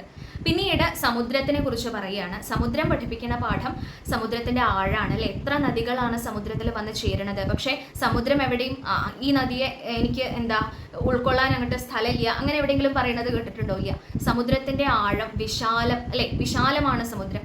സമുദ്രത്തിനെ പോലെ ആവണം നമ്മുടെ മനസ്സ്, വിശാല മനസ്സാവണം. ഏതൊരു വ്യക്തി ആയാലും നമ്മൾ ഒരു വിലയിരുത്തി കൊണ്ട്, അല്ലെ, അവരെ വിഷമിപ്പിച്ചും കൊണ്ട് അല്ലെങ്കിൽ അവരോടൊരു വിരോധം വന്നുകൊണ്ട് അങ്ങനെ ആവരുത്. വിശാല മനസ്സാവണം, മനസ്സിന് ആഴം ഉണ്ടാവണം. അവർ എന്താണോ നേരിടുന്നത് അത് മനസ്സിലാക്കാനുള്ള ഒരു പക്വത, അല്ലെങ്കിൽ അതിനനുസരിച്ചുള്ള ഒരു വിശാല മനസ്സ് നമുക്ക് ഉണ്ടാവണം. എന്തിനേയും ഉൾക്കൊള്ളാൻ നമുക്ക് സാധിക്കണം. വ്യക്തികളായാലും ശരി, സാഹചര്യങ്ങളായാലും ശരി, ഒന്നിലും പതറാതെ അതിനെ ഉൾക്കൊണ്ട് നിൽക്കാൻ പാകത്തിനുള്ള ഒരു ആഴമുള്ള മനസ്സ്. ആഴം എന്നുള്ള പാഠം അല്ലെങ്കിൽ വിശാലത എന്നുള്ള പാഠമാണ് സമുദ്രം നമുക്ക് പഠിപ്പിച്ചു തരുന്നത്. ഇപ്പോൾ 10 ഗുരുക്കന്മാരായി അല്ലേ. ഇനി പഞ്ചേന്ദ്രിയങ്ങളെ കൊണ്ടുണ്ടാവണ അപകടങ്ങൾ 5 ജീവികളിലൂടെ പറയുകയാണ്. ആദ്യം കണ്ണിനെ കുറിച്ച് പറയുകയാണ്. അതിൽ പറയണത് മഴപ്പാറ്റയാണ് ഗുരു. മഴപ്പാറ്റ എല്ലാവരും ശ്രദ്ധിച്ചിട്ടുണ്ടാവും അല്ലേ. അതിന് അധികം ആയുസില്ലാത്തൊരു ജീവിയാണ്. അഗ്നി കണ്ടു കഴിഞ്ഞാൽ അത് എന്തോ തിളങ്ങണ വസ്തുവാണ് എന്ന് വിചാരിച്ചിട്ട് അതിൻ്റെ നേർക്ക് അങ്ങോട്ട് ചെന്നു കഴിഞ്ഞാൽ നമുക്കറിയാം അതിൽ ഭസ്മീകരിക്കപ്പെടും അല്ലേ. അങ്ങനെയാണ് മഴപ്പാറ്റ ചാവ്. അത്ര കുറച്ച് ആയുസേ ഉള്ളൂ അതിന്, കുറച്ച് മണിക്കൂറേ അത് ജീവിക്കുള്ളൂ. ഈ അഗ്നി കാണുന്ന സമയത്ത് എന്തോ തിളങ്ങണ വസ്തുവാണ് അല്ലേ, തന്നെ അങ്ങോട്ട് ആകർഷിക്കുന്ന രീതിയിലുള്ള ഒരു വസ്തുവാണ് എന്ന് കരുതിയും കൊണ്ട് അതിൻ്റെ അടുത്തേക്ക് ചെന്നിട്ട് അത് സ്വയം നശിക്കുകയാണ് ചെയ്യണത്. ഇതേപോലെ കണ്ണ് നമുക്ക് ഓരോന്ന് പ്രപഞ്ചത്തിൽ കാണിച്ചു തരുന്ന സമയത്ത് അതിൽ ഭ്രമിച്ചിട്ട് അതിൽ മോഹിച്ചിട്ട് അപകടത്തിൽ ചെന്ന് പെടുന്ന എത്രയോ മനുഷ്യന്മാരുണ്ട് അല്ലേ. എത്രയോ വസ്തുക്കളുണ്ട് അങ്ങനെ നമ്മളെ ഭ്രമിപ്പിക്കുന്നത്. അതിലൊക്കെ ചെന്ന് അപകടത്തിൽ പെടുന്ന ആൾക്കാരും ഉണ്ട്. അപ്പോൾ കണ്ണ് എന്നുള്ള ഇന്ദ്രിയം കാണേണ്ടത് മാത്രമേ കാണാൻ പാടുള്ളൂ, ഭഗവത് സ്വരൂപം മാത്രമേ കാണാൻ പാടുള്ളൂ, ധർമ്മത്തിൽ അധിഷ്ഠിതമായിട്ടുള്ളത് മാത്രമേ കാണാൻ പാടുള്ളൂ എന്നുള്ളത് അതിനെ പഠിപ്പിക്കാനുള്ള ഒരു നിയന്ത്രണം നമ്മുടെ ബുദ്ധിക്ക് ഉണ്ടാവണം. കണ്ണ് എന്നുള്ള ഇന്ദ്രിയം കൊണ്ട് നമ്മൾ നശിക്കാൻ പാടില്ല. നശിച്ചു കഴിഞ്ഞാൽ എന്നെ പോലെ ആവും. നിങ്ങൾ ഭ്രമിച്ചു കഴിഞ്ഞാൽ, കണ്ണുകൊണ്ട് ഭ്രമിച്ചു കഴിഞ്ഞാൽ എന്നെ പോലെ ആവും എന്ന് പഠിപ്പിച്ചു തരണു മഴപ്പാറ്റ എന്നുള്ള ഗുരു. അപ്പോൾ കണ്ണിൻ്റെ ആയി. പിന്നെ പറയുന്നത് മൂക്കിനെ കുറിച്ചാണ്, ഗന്ധത്തിനെ കുറിച്ചാണ്. ഇവിടെ വണ്ടിന്റെ ഉദാഹരണം പറയുകയാണ്. വണ്ട് ഈ തേന് കുടിക്കാൻ വേണ്ടിയിട്ട് പുഷ്പങ്ങളുടെ അടുത്ത് ചെല്ലും. വണ്ടിൽ നിന്ന് 2 കാര്യം മനസ്സിലാക്കാം. ഒന്ന്, ഈ വണ്ട് ഈ പുഷ്പങ്ങളിൽ നിന്ന് തേന് മാത്രമാണ് ഊറ്റി കുടിക്കുന്നത്. എന്തൊരു വസ്തു, എന്തൊരു കാര്യത്തിൻ്റെയും നമ്മൾക്ക് ഇടപഴകേണ്ടി വന്നാലും അതിൽ നിന്ന് നല്ലത് മാത്രം ഉള്ളിലേക്ക് എടുക്കാനുള്ള ഒരു ഭാവം, സാരം മാത്രം എടുക്കുക, തേന് മാത്രം എടുക്കുക വണ്ടിനെ പോലെ. ആ ഒരു കാര്യം നമുക്ക് വണ്ടിൽ നിന്ന് നല്ല ഒരു ഗുണമായിട്ട് പഠിക്കാം.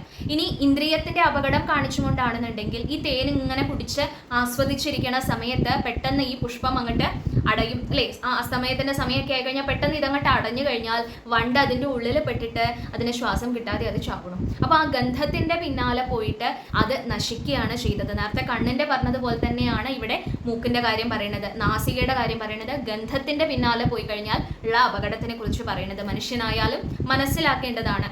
നമ്മൾക്ക് വളരെ സുഗന്ധം ഉണ്ടാവുന്ന രീതിയിൽ എന്തെങ്കിലും നമ്മളെ അങ്ങോട്ട് ആകർഷിക്കുന്ന സമയത്ത് നമ്മൾ കണ്ണു അടച്ചിട്ട് അതിലങ്ങോട്ട് ഭ്രമിച്ചു പോണ സമയത്ത് അതിൻ്റെ പിന്നിലെ അപകടം ഒരുപക്ഷെ നമ്മൾ മനസ്സിലാക്കണില്ല. അപ്പം അങ്ങനെ ആ മൂക്ക് അല്ലെങ്കിൽ നാസിക എന്നുള്ള ഇന്ദ്രിയത്തിൻ്റെ പിന്നാലെ നമ്മൾ ഭ്രമിച്ചു പോകാൻ പാടില്ല എന്ന് ഈ വണ്ട് എന്നുള്ള ഗുരുനാഥൻ അല്ലെങ്കിൽ ഗുരുനാഥ പഠിപ്പിക്കണം എന്നാണ് പറയുന്നത്.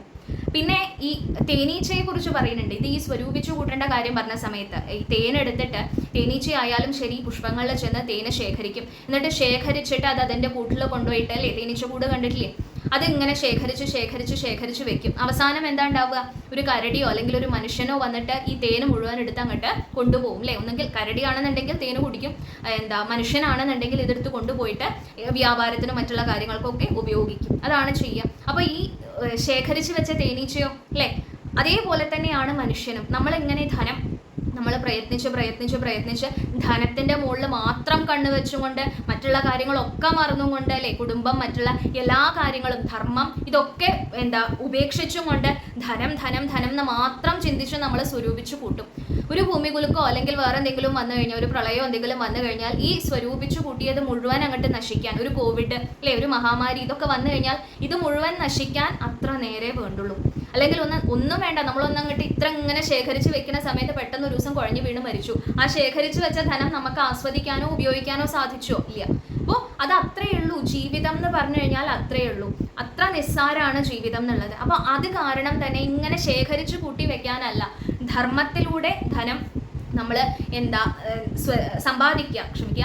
ധനം സമ്പാദിക്കുക, ധർമ്മം ചെയ്തുകൊണ്ട്, ധർമ്മത്തിലൂടെ നമ്മുടെ ഉദ്യോഗം എന്തായാലും ശരി, അത് ധർമ്മത്തിലൂടെ നമ്മൾക്ക് ഈ ധനം സമ്പാദിക്കാം. എന്നിട്ട് ആ ധനം സത്കർമ്മങ്ങൾക്കായിട്ട് എടുക്കുക, നല്ല കാര്യങ്ങൾക്കായിട്ട് എടുക്കുക. സത്കർമ്മം എന്ന് പറഞ്ഞാൽ ക്ഷേത്രങ്ങളിൽ മാത്രം കൊണ്ടു കൊടുക്കുക അല്ലെങ്കിൽ അങ്ങനെയുള്ള അർത്ഥം മാത്രമല്ല അതിൽ വരുന്നത്. അത് ചെയ്തോളൂ, ചെയ്യേണ്ടതെന്നല്ല, അത് സൽക്കർമ്മം തന്നെയാണ്. നമ്മൾ ചുറ്റും നോക്കുകയാണെന്നുണ്ടെങ്കിൽ നമ്മളെക്കാളും വിഷമതകൾ അനുഭവിക്കുന്ന എത്രയോ ആൾക്കാരുണ്ട്.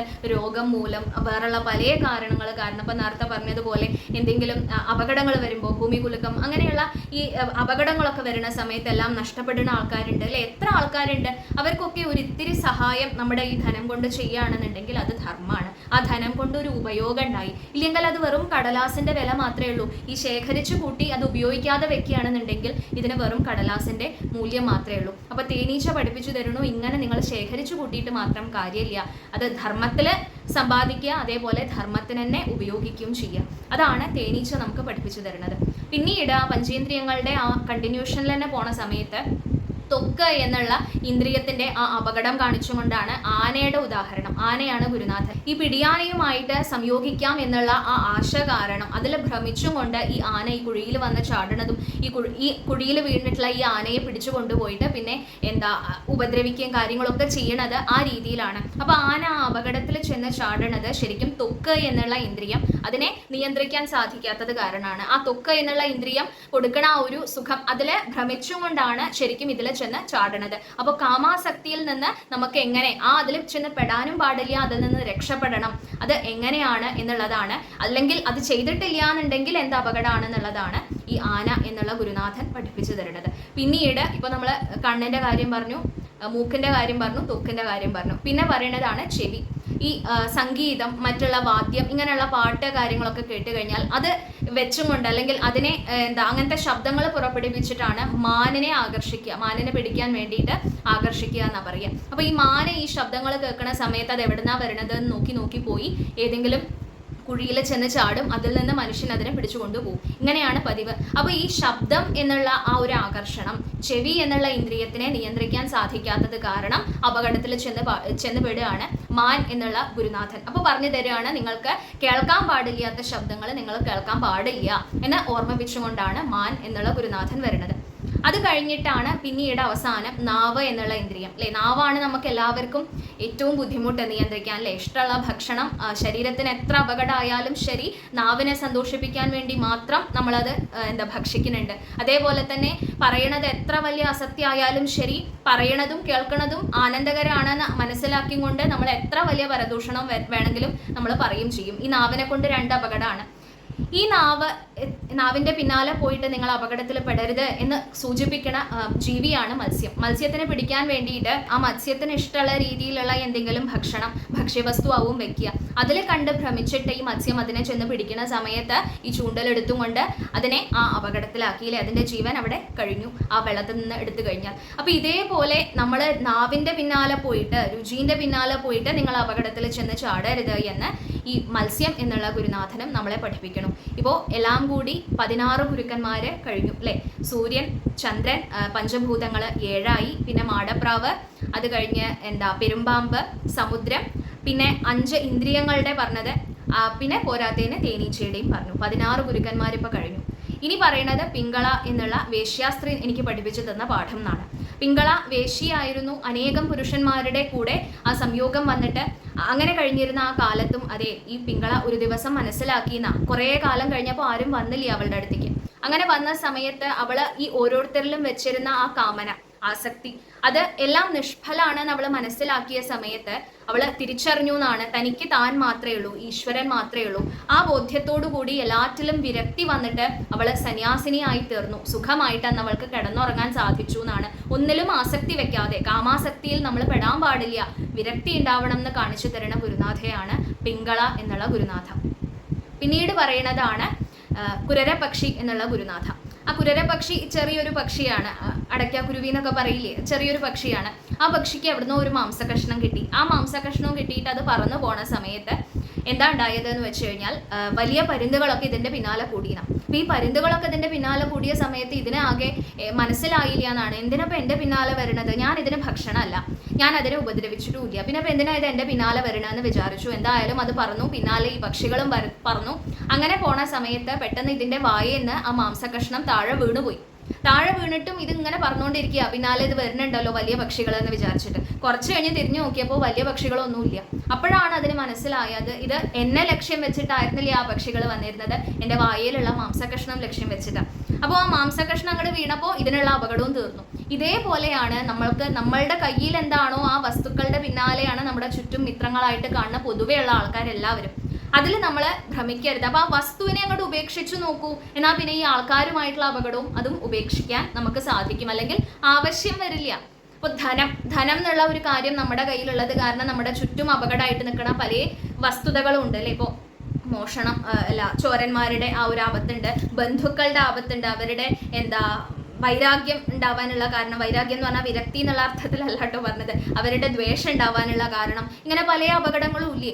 ഈ ധനം എന്നുള്ളത് ധാർമ്മികമായിട്ട് മാത്രം നമ്മൾ സ്വരൂപിച്ച് വെക്കുക, ആവശ്യത്തിന് മാത്രം നേരത്തെ പറഞ്ഞ പോലെ ഉപയോഗിക്കുകയാണ് വിചാരിക്കുക, അതിൻ്റെ മുകളിൽ ആസക്തി വെക്കാതെ അതിനെ ഉപേക്ഷിക്കാൻ തയ്യാറായും കൊണ്ടാണ് നമ്മൾ നിൽക്കണമെന്ന് നോക്കി നോക്കൂ. അങ്ങനെയാണ് ചെയ്യാവത്തൊന്നും നമ്മുടെ ചുറ്റിലും ഇല്ല. അപ്പോൾ ആ മാംസ കഷ്ണത്തിന്റെ പിന്നാലെയാണ് ആ പക്ഷികൾ വന്നിരുന്നത് എന്ന് ഈ കുരരപക്ഷി മനസ്സിലാക്കിയ പോലെ നമ്മളും അതെ, നമ്മൾ എന്തിൻ്റെ മുകളിലാണോ ആസക്തി വെക്കുന്നത് അതിനെ ഉപേക്ഷിക്കാൻ തയ്യാറായിട്ടുള്ള ഒരു മനസ്സ് നമുക്കുണ്ട് എന്നുണ്ടെങ്കിൽ ഈ പറയുന്ന ചുറ്റും കാണുന്ന ഈ ഏതൊരു വസ്തുവിനോടാണോ ആസക്തി അതിനെ ബന്ധിച്ച് നിൽക്കുന്ന അപകടങ്ങളെല്ലാം നമ്മളെ വിട്ടുപിരിഞ്ഞു പോകും എന്ന് ഈ കുരരപക്ഷി നമ്മളെ പഠിപ്പിക്കുന്നു.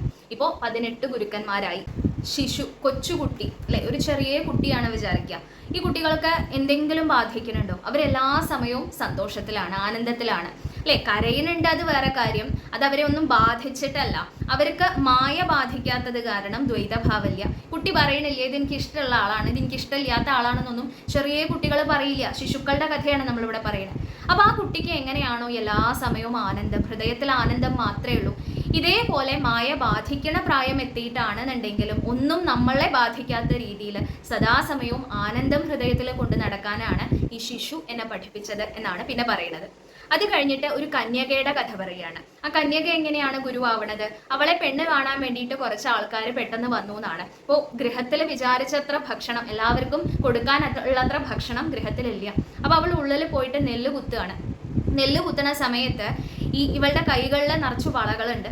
ഈ വള ഇങ്ങനെ ഈ നെല്ല് കുത്തുന്ന സമയത്ത് ഇളകുമ്പോൾ ശബ്ദം ഉണ്ടാവുമല്ലോ. അപ്പോൾ ശബ്ദം ഉണ്ടായി കഴിഞ്ഞാൽ അറിയും പുറത്തേക്ക് നെല്ല് കുത്തുകയാണ് ഉള്ളിലെന്ന്.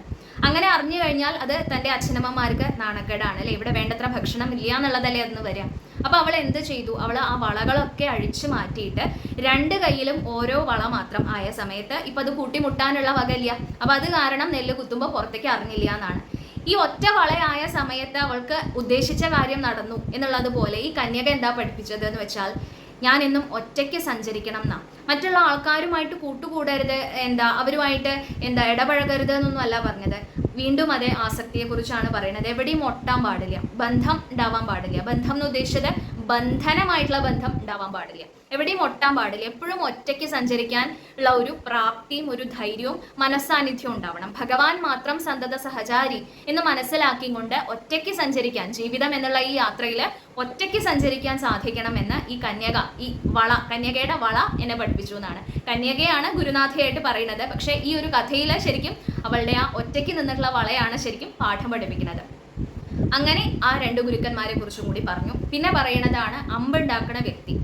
ഒരു വ്യക്തി ഒരു പാതയുടെ ആ ഭാഗത്ത് പുറത്തിങ്ങനെ ഇരുന്നുകൊണ്ട് അദ്ദേഹത്തിൻ്റെ ഗൃഹത്തിൻ്റെ പുറത്ത്, അപ്പോൾ രാജവീഥിയും കൂടിയാണ് ആ സ്ഥാനത്ത്. അപ്പോൾ അവിടെ ഇങ്ങനെ പുറത്ത് ഇരുന്നുകൊണ്ട് അമ്പ് ഉണ്ടാക്കിക്കൊണ്ടിരിക്കുക. അപ്പോൾ അമ്പ് ഉണ്ടാക്കുന്ന സമയത്ത് അയാളുടെ ശ്രദ്ധ എത്ര അധികമാണെന്ന് വെച്ചാൽ ആ സമയത്ത് അതിയെ കൂടെ രാജാവിൻ്റെ രഥം കടന്നുപോയി എന്നാണ്. രാജാവിൻ്റെ രഥം എന്ന് പറഞ്ഞു കഴിഞ്ഞാൽ അന്നത്തെ കാലത്തെ കഥയാണ് പറയുന്നത്. ഭാഗവതത്തിൽ പറയുന്ന സമയത്താണെന്നുണ്ടെങ്കിൽ ആലോചിക്കണം എത്ര ഘോഷവും വാദ്യമൊക്കെ ഉണ്ടായിട്ടുണ്ടാവും ആ രാജാവിൻ്റെ രഥം അതിയെ അങ്ങോട്ട് കടന്നു പോണ സമയത്ത് അല്ലേ. അപ്പോൾ അങ്ങനെ ഒരു രാജാവിൻ്റെ രഥം അതിയെ കടന്നു പോയി എന്നുണ്ടെങ്കിലും ഈ അമ്പുണ്ടാക്കുന്ന വ്യക്തി ഇതൊന്നും അറിയേ ചെയ്തില്ല എന്നാണ്. അറിഞ്ഞില്ല എന്ന് പറഞ്ഞു കഴിഞ്ഞാൽ അയാളുടെ ശ്രദ്ധയെക്കുറിച്ചാണ് അവിടെ പറയുന്നത്. ആ അമ്പ് ഉണ്ടാക്കുക എന്നുള്ള കർത്തവ്യം, അതിൽ മാത്രം ശ്രദ്ധ കേന്ദ്രീകരിച്ചുകൊണ്ടാണ് അദ്ദേഹം പ്രവർത്തിക്കുന്നത്. അത് കാരണം രാജാവ് അതിയെ കടന്നുപോയത് പോലും അദ്ദേഹം അറിഞ്ഞില്ല എന്നാണ്. ഇദ്ദേഹം എന്നെ പഠിപ്പിച്ചത് എന്താണെന്ന് വെച്ചാൽ, ഇദ്ദേഹം എങ്ങനെയാണ് ഗുരുനാഥനാവണമെന്ന് വെച്ചാൽ ഈ രീതിയിലാവണം ഭഗവാന്റെ പാദത്തിലുള്ള ശ്രദ്ധ. മറ്റുള്ള ലോകത്ത് നടക്കുന്ന കാര്യങ്ങളൊന്നും തന്നെ ബാധിക്കാതെ ആ ഭഗവാന്റെ പാദത്തിൽ തന്നെ സൂക്ഷ്മമായിട്ടുള്ള രീതിയിൽ ശ്രദ്ധാഭക്തി ഉണ്ടാവണമെന്നാണ് ഈ ഒരു വ്യക്തി എന്നെ പഠിപ്പിച്ചത് എന്നാണ് പറയുന്നത്. പിന്നെ പറയണു പാമ്പിനെ പോലെ ആവണം എന്ന്. ആദ്യം നമ്മൾ പെരുമ്പാമ്പിനെ കുറിച്ചാണ് പറഞ്ഞത്. ഇപ്പോൾ പറയുന്നത് ഒരു സാധാരണ സർപ്പത്തിന്റെ കഥയാണ് പറയുന്നത്. എങ്ങനെയാണെന്ന് വെച്ചാൽ സർപ്പം ഒരിക്കലും അവനവന് വേണ്ടിയിട്ട് മാള ഉണ്ടാക്കില്ല. എലീൻ്റെ മാളത്തിൽ ചെന്ന് ആക്രമിച്ചിട്ട് അവിടെ ചെന്ന് കഴിഞ്ഞുകൂടുകയാണ് ചെയ്യുക. അപ്പോൾ ഉദ്ദേശിച്ചത് മറ്റുള്ളവരുടെ ഗൃഹത്തിൽ പോയിട്ട് താമസിക്കണം എന്നാണ്. അപ്പം അങ്ങനെ പറയുന്ന സമയത്ത് അത് തെറ്റിദ്ധരിക്കപ്പെടുന്ന ഒരു കാര്യമാണ് അല്ലേ. നമ്മൾ വേറുള്ള ഒരാളുടെ വീട്ടിൽ പോയിട്ട് അയാൾ അവിടെ നിന്ന് ആട്ടി ഓടിച്ചിട്ട്, പാമ്പ് എലീനെ പിടിച്ച് വിഴുങ്ങണത് പോലെ അയാളെ അവിടെ നിന്ന് ആട്ടി ഓടിച്ചിട്ട് നമ്മൾ അവിടെ പോയി നിൽക്കണം എന്നാണ് ഉദ്ദേശിച്ചത്. അല്ല, ഉദ്ദേശിച്ചത് എന്താണെന്ന് വെച്ചാൽ ഗൃഹത്തിൽ ആസക്തി ഉണ്ടാവരുത്. ഇത് ഞാൻ ഉണ്ടാക്കിയ വീടാണ്, കൊട്ടാരം പോലെ ഒരു വീട് ഉണ്ടാക്കണം എന്നുള്ളത് തീരുമാനിച്ചിട്ട് എത്ര ആയാലും തൃപ്തി വരാതെ അല്ലെ അത്ര ഗംഭീരമായിട്ടൊരു വീടുണ്ടാക്കി. എന്നിട്ട് ആ വീടിനെ കുറിച്ച് തന്നെ ആ ഒരു എൻ്റെ വീടാ, എൻ്റെ വീടിൻ്റെ ഒരു കേമത്ത് എന്താണെന്നറിയോ, എൻ്റെ വീട്ടിൽ ഇത്ര മുറിയുണ്ട്, ഇങ്ങനെ പറഞ്ഞുകൊണ്ട് ഇങ്ങനെ ഒരു രീതിയിൽ നമ്മൾ കണ്ടിട്ടുണ്ടാവില്ലേ. അങ്ങനെ ഗൃഹത്തിനോടുള്ള ആസക്തി ഉണ്ടാവരുത്. നേരത്തെ പറഞ്ഞ പോലെ ഒരു ഭൂമി കുലുക്കം മതി അത് പൊടിഞ്ഞിട്ട് ഇല്ലാണ്ടേ ആവാൻ അല്ലേ. അല്ലെങ്കിൽ നിങ്ങളൊന്ന് എന്തെങ്കിലും ഒന്ന് ആവാൻ ഇത്ര സമയമേ വേണ്ടുള്ളൂ. അപ്പോൾ നിങ്ങൾക്ക് ആ ഗൃഹത്തിനെ പിന്നെ ആസ്വദിക്കാൻ, അതിൽ താമസിക്കാനോ അതിലെ സുരക്ഷിതത്വം ആസ്വദിക്കാനോ ഒന്നും നമുക്ക് സാധിക്കില്ല. അപ്പോൾ ഇതൊക്കെ ഭഗവാന്റെ കാരുണ്യം കൊണ്ട് എനിക്ക് സാധിക്കണം. അതിലപ്പുറമായിട്ട് അതിലേക്ക് ഒരു ആസക്തി നമുക്ക് ഉണ്ടാവാൻ പാടില്ല. ഗൃഹത്തിന്റെ മുകളിൽ ആസക്തി ഉണ്ടാവാൻ പാടില്ല എന്നാണ് പാമ്പ് എന്നെ പഠിപ്പിച്ചത്, സർപ്പം എന്നുള്ള ഗുരുനാഥൻ എന്നെ പഠിപ്പിച്ചത് എന്നാണ് പറയുന്നത്. പിന്നെയാണ് എട്ടുകാലിയെ കുറിച്ച് പറയുന്നത്. അപ്പൊ 22 ഗുരുക്കന്മാർ കഴിഞ്ഞു കേട്ടോ, എണ്ണി നോക്കിക്കോളൂ. ഇനി 2 ഗുരുക്കന്മാരായിട്ട് പറയുന്നത് എട്ടുകാലി എന്താ പഠിപ്പിക്കുന്നത്? എട്ടുകാലി ഇങ്ങനെ വല ഉണ്ടാക്കിക്കൊണ്ടിരിക്കും. ആ വല അതിന്റെ ആവശ്യം കഴിഞ്ഞാൽ അതിന്റെ ഉള്ളിലേക്ക് തന്നെ അത് സ്വാംശീകരിക്കുകയും ചെയ്യും, അതിന്റെ ഉള്ളിലേക്ക് തന്നെ അത് ഉൾക്കൊള്ളും ചെയ്യും. ഇതേപോലെ ഈ ഭഗവാൻ ഈ കാണുന്ന സൃഷ്ടി, ഈ ജഗത്ത് മുഴുവൻ, ഈ ജഗത്തിന്റെ രഹസ്യമാണ് ശരിക്കും എട്ടുകാലി പഠിപ്പിച്ചു തരുന്നത്. ഈ കാണുന്ന സൃഷ്ടി മുഴുവൻ ഭഗവാന്റെ ഉള്ളിൽ നിന്ന് തന്നെ ഉണ്ടാക്കിയിട്ടുള്ളതാണ്. അത് ഭഗവാനിൽ തന്നെ ചെന്ന് ലയിക്കുകയും ചെയ്യും. ഈ ഒരു രഹസ്യം, ഈ ജഗത്തിന്റെ രഹസ്യമാണ് എട്ടുകാലി എന്നുള്ള ഗുരുനാഥൻ പഠിപ്പിച്ചു തരുന്നത്. പിന്നെ അവസാനമായിട്ടാണ് പറയുന്നത് വേട്ടാളന്റെ കഥ. വേട്ടാളിനെ നമ്മളെല്ലാവരും കണ്ടിട്ടുണ്ടാവും, വീട്ടിലൊക്കെ ഉണ്ടാവുന്ന ഒരു ജന്തുവാണല്ലോ. ഈ വേട്ടാളിന് എന്താ ചെയ്യാന്ന് വെച്ചാൽ അത് കൂടുണ്ടാക്കിയിട്ട് ഒരു പുഴുവിനെ പിടിച്ചു കൊണ്ടുവന്നിട്ട് ആ കൂടിൻ്റെ ഉള്ളിൽ അങ്ങോട്ട് ഇടും. ഈ പുഴു എന്നിട്ട് ഈ വേട്ടാളൻ അതിൻ്റെ ചുറ്റും ഇങ്ങനെ ശബ്ദം ഉണ്ടാക്കിക്കൊണ്ട് അതിൻ്റെ ഈ കൂടിൻ്റെ ചുറ്റും ഇങ്ങനെ പറക്കും. അപ്പൊ ഈ പുഴു എന്താന്ന് വെച്ചാൽ ഈ വേട്ടാളൻ തന്നെ തിന്നും എന്ന് വിചാരിച്ചിട്ട് ആ വേട്ടാളിനെ കുറിച്ച് തന്നെ ഇങ്ങനെ മുന്നിൽ കാണുന്ന ഈ വേട്ടാളിന്റെ ശബ്ദവും ആ കാണുന്ന വേട്ടാളിനെ മാത്രം ഇങ്ങനെ ചിന്തിച്ചുകൊണ്ട്, കംസന്റെ കഥ പറഞ്ഞ പോലെയാ, കൃഷ്ണനെ കുറിച്ച് മാത്രമേ ചിന്തയുള്ളൂ. ഉള്ളില് ഭയമാണെന്നുണ്ടെങ്കിലും ചിന്തിക്കുന്നത് കൃഷ്ണനെ കുറിച്ചാ. ഇതേപോലെയാണ് ഈ പുഴു. ഇങ്ങനെ വേട്ടാളിനെ കുറിച്ച് തന്നെ ചിന്തിച്ച് അവസാനം ആ കൂട് അങ്ങോട്ട് പൊട്ടിച്ചിട്ട് വേട്ടാളനായിട്ട് ഈ പുഴു അങ്ങോട്ട് പുറത്തേക്ക് വരികയാണ് ചെയ്യുന്നത്. അപ്പൊ ഈ വേട്ടാളൻ ശരിക്കും ആ പുഴുവിനെ എന്താണ് ചെയ്തത്? ആ വേട്ടാളൻ പുതിയൊരു വേട്ടാളൻ ഉണ്ടാക്കുകയാണ് ചെയ്തത്. അതേപോലെ തന്നെ നമ്മളായാലും ശരി, ഭഗവാനിലെ മനസ്സുറപ്പിച്ചുകൊണ്ട് ഈ ജീവാത്മാവും പരമാത്മാവും രണ്ടും രണ്ടല്ല, ഭഗവാനിലേക്ക് എത്തി ലയിക്കാനുള്ള മാർഗം എന്താണോ അതാണ് ഈ വേട്ടാളൻ കാണിച്ചു തരുന്നത്. എങ്ങനെയാണ് വേട്ടാളനായി തീർന്നത് പുഴു? ആ വേട്ടാളിനെ കുറിച്ച് തന്നെ ചിന്തിച്ചിട്ടാണ്. ഇതേപോലെ ജീവാത്മാവ് ഭഗവാനിൽ മാത്രം ശ്രദ്ധ കേന്ദ്രീകരിച്ചുകൊണ്ട് തൻ്റെ ആ കർമ്മങ്ങളെല്ലാം ചെയ്യണ സമയത്ത് ആ ജീവൻ വെടിയേണ്ട സമയമാവുമ്പോൾ ഭഗവാനിലേക്ക് തന്നെ എത്തിച്ചേരുകയാണ്. താനും നാരായണനും രണ്ടും രണ്ടല്ല, ഒന്നാണെന്നുള്ള ഭാവത്തിലേക്ക് എത്താൻ സാധിക്കുകയാണ്. ഇതാണ് വേട്ടാളൻ എന്നുള്ള ഗുരു പഠിപ്പിച്ചു തരുന്നത്. ഇങ്ങനെ 24 ഗുരുക്കന്മാരെ കുറിച്ച് പറഞ്ഞു. അവസാനമായിട്ട് ഈ ദേഹത്തിനെ തന്നെ 25ാമത്തെ ഗുരുവായിട്ട് പറയുകയാണ്. ഈ ദേഹം, ഇതിൽ വരുന്ന ആ ക്ലേശങ്ങൾ എല്ലാം നമ്മളെ വിവേകം, വിരക്തി എന്നുള്ള 2 ഗുണങ്ങളാണ് പഠിപ്പിക്കുന്നത്. മേൽപ്പത്തൂര് പ്രത്യേകിച്ച് പറയുന്നു, രോഗാസക്തം ആയിട്ടുള്ള എൻ്റെ ഈ ദേഹം പ്രത്യേകിച്ചും എന്നെ വിരക്തി പഠിപ്പിക്കണമെന്നാണ്. കാരണം ഇതെല്ലാം നശിക്കുന്നതാണ്. എന്താണ്? ഈ ജനിച്ച കാലം മുതൽ അശുദ്ധി മാത്രമാണ് നമ്മൾ ഈ ദേഹത്തിൽ കൊണ്ട് നടക്കുന്നത് അല്ലേ. അത് കഴിഞ്ഞ് ഈ ദേഹം നശിക്കും. നശിച്ചു കഴിഞ്ഞാൽ ഒന്നുകിൽ അത് ഭൂമിയിലേക്ക് ലയിക്കും, അല്ലെങ്കിൽ അഗ്നിയിലേക്ക് ലയിക്കും. അതല്ലാന്നുണ്ടെന്നുണ്ടെങ്കിൽ വല്ല മൃഗങ്ങളും വന്നിട്ട് ഈ ദേഹത്തിനെ പിന്നെ ഭക്ഷിക്കും. ഇങ്ങനെ നശിക്കേണ്ട ഒരു സാധനത്തിന്റെ മുകളിലാണ് നമ്മൾ ഇത്രയും ആസക്തി വെച്ചിട്ട് എൻ്റെ ദേഹം എന്ന് വിചാരിച്ചിട്ട് അതിനെ ഇത്രയധികം മൂടി പിടിപ്പിക്കുകയും ഇതുമായിട്ട് ബന്ധപ്പെട്ടിട്ടുള്ള ചുറ്റും കാണുന്ന വസ്തുക്കളായാലും ശരി, വ്യക്തികളായാലും ശരി, ഇതിലൊക്കെ മനസ്സ് ആസക്തമായിട്ട് കൊണ്ടു നടക്കുന്നത്. അപ്പോൾ ഒരിക്കലും അത് ചെയ്യരുത്. അങ്ങനെ ചെയ്യാനുള്ള ഒരു ബുദ്ധി എനിക്ക് ഉണ്ടാവരുതേ ഗുരുവായൂരപ്പ. ഈ ദേഹം നശിക്കണതാണ് എന്ന് മനസ്സിലാക്കിക്കൊണ്ട് ആ ഒരു രീതിയിൽ തന്നെ അതിനെ കണ്ടുകൊണ്ട് അവിടുത്തെ മനസ്സ് സമർപ്പിതമായിട്ട് കഴിയാൻ ബ്രാഹ്മണ ദേഹം കിട്ടിയിട്ടുള്ള അടിയനെ സാധിക്കണേ. ഇനി ഈ രോഗങ്ങളെല്ലാം മാറാനുള്ള ഒരു ഭാഗ്യം, അല്ലെങ്കിൽ ഈ ദേഹമോഹം മാറാനുള്ള ഒരു ഭാഗ്യം എനിക്ക് ഇല്ലാന്നുണ്ടെന്നുണ്ടെങ്കിൽ എൻ്റെ ഹൃദയത്തിൽ അവിടുത്തെ നിഷ്കളങ്കമായിട്ടുള്ള അചഞ്ചലമായിട്ടുള്ള ഭക്തി അത് അവിടുന്ന് അനുഗ്രഹിച്ചു തരണേ. അങ്ങനെയാണെങ്കിൽ തന്നെ എൻ്റെ എല്ലാ ദുഃഖങ്ങളും തീരും, എൻ്റെ ജീവിതത്തിൻ്റെ ലക്ഷ്യം എന്താണോ അത് സഫലീകരിക്കും. ഹേ ഗുരുവായൂരപ്പ, അതിനായി കൊണ്ട് അനുഗ്രഹിക്കണേ എന്ന് പ്രാർത്ഥിച്ചും കൊണ്ടാണ് മേൽപ്പത്തൂര് ഈ 93ാമത്തെ ദശകം ഭഗവാന്റെ കാൽക്കൽ സമർപ്പിക്കുന്നത്. നമുക്കായാലും ശരി ഈ ഒരു തത്വം നല്ലോണം മനസ്സിൽ ഉൾക്കൊണ്ടുകൊണ്ട് ഈ അധ്യായം ഭഗവാന്റെ കാൽക്കൽ സമർപ്പിക്കാം. എല്ലാ സജ്ജനങ്ങളും അനുഗ്രഹിക്കണം. ഓം നമോ ഭഗവതേ വാസുദേവായ. ഓം നമോ നാരായണായ. ബന്ധുസ്നേഹം വിജഹ്യാം തവ ഹി കരുണയാ ത്വയ്യുപാവേശിതാത്മാ സർവം ത്യക്ത്വാ ചരേയം സകലമപി ജഗദ്വീക്ഷ്യ മായാവിലാസം നാനാത്വാത് ഭ്രാന്തിജന്യാത് സതി ഖലു ഗുണദോഷാവബോധേ വിധിർവാ വ്യാസേധോ വാ കഥം തൗ ത്വയി നിഹിതമതേർവീതവൈഷമ്യബുദ്ധേ क्षुतृष्णालोपमात्रे सततकृतधियो जन्दवः सन्ध्यनन्दा तेभ्यो विज्ञानवत्वात् पुरुष इह वरस्तज्जनिर्दुर्लभैव तत्राप्यात्मात्मनः स्यात् सुहृदपि चरिपुं यस्त्वयि न्यस्तचेता तापोच्छित्तेरुपायं स्मरति स हि सुहृत् स्वात्मवैरी तदोऽन्य त्वत्कारुण्ये प्रवृत्ते क इव न हि गुरुर्लोकवृत्ते अपि भूमन् सर्वाक्रान्तापि भूमिर्न हि चलति ततः सत्क्षमां शिक्षयेयं गृह्णीयामीश तत्तद्विषयपरिचयेऽप्यप्रसक्तिं समीरात् व्याप्तत्वं चात्मनो मे गगनगुरुवशात् भातु निर्लेपदा च स्वच्छस्यां पावनोऽहं मधुर उदगवद्वह्निवन्मास्म गृह्णां सर्वान्नीनोऽपि दोषं तरुषु तमिव मां सर्वभूतेष्वेयां पुष्टिर्नष्टिः कलानां शशिन इव तनोर्नात्मनोऽस्तीति विद्यां तोया दिव्यस्तमार्ताण्डवदपि च तनुष्वेकदां त्वत्प्रसादात् स्नेहाद्व्याधात्तपुत्रप्रणयमृतकपोतायितो मास्म भुवं प्राप्तं प्राश्नन् सहेयक्षुधमपि शयुवत् सिन्धुवत्स्यामगाधा मापप्तौ योषिदादौ शिखिनिशलभवत्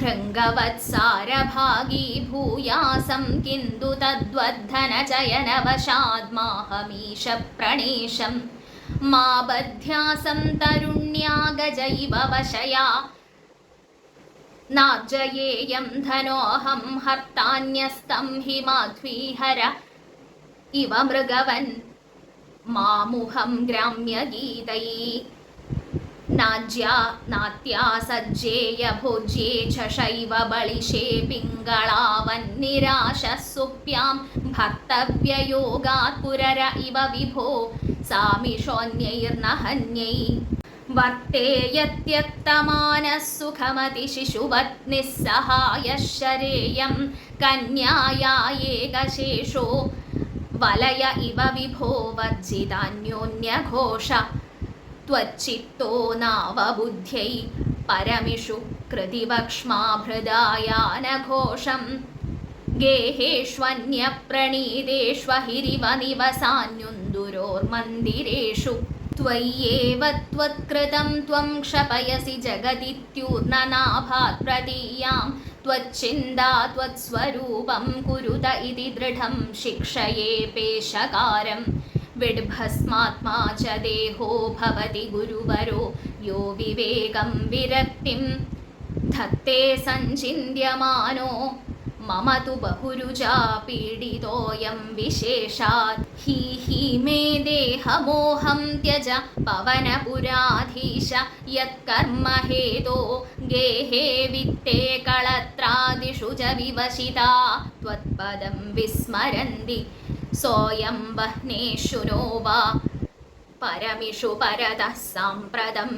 चाक्षिकर्णत्वग्जिह्वाद्याभिकर्षन्त्यवशमत इदः कोऽपि न त्वत्पदाब्जे दुर्वारो देहमोहो यदि पुनरधुना तर्हि निःशेषरोगान् हृत्वा भक्तिं दृढिष्ठां कुरु तव पदपङ्केरुहे पङ्कजाक्ष नूनं नानाभवान्ते समधिगतममुं मुक्तिदं विप्रदेहं क्षुद्रेहाहन्दमामाक्षिपविषयरसे पाहि मां मारुतेश गुरुवायूरप्पा